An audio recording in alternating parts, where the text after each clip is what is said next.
रात का अंधेरा चारों ओर फैल चुका था। गांव के किनारे स्थित पुराने हवेली में वीरानगी का राज था।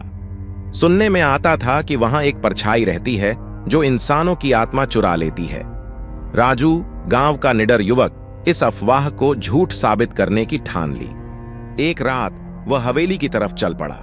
दरवाजा चरमराया और उसके अंदर जाते ही एक ठंडी हवा का झोंका उसे महसूस हुआ। हवेली के अंदर घुप अंधेरा था। उसने टॉर्च जलाई और कमरे की दीवारों पर उकेरी गई पुरानी तस्वीरों को देखा। अचानक उसे अपने पीछे किसी के होने का आभास हुआ। उसने मुड़कर देखा, पर कुछ नहीं दिखा। जैसे जैसे वह आगे बढ़ता गया, परछाई और गहरी होती गई। एक कमरे के अंदर से धीमी धीमी सिसकियों की आवाज आ रही थी। राजू ने हिम्मत करके दरवाजा खोला तो देखा कि एक धुंधली सी परछाई एक लड़की के रूप में कमरे के कोने में बैठी हुई थी।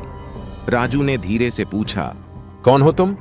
परछाई ने धीरे से सिर उठाया और कहा, मैं इस हवेली की आत्मा हूँ। यहाँ आने वालों की आत्माएं मुझसे हमेशा के लिए जुड़ जाती हैं। राजू ने अपनी टॉर्च की रोशनी उसकी ओर की तो देखा कि वह परछाई धीरे धीरे उसकी ओर बढ़ रही थी।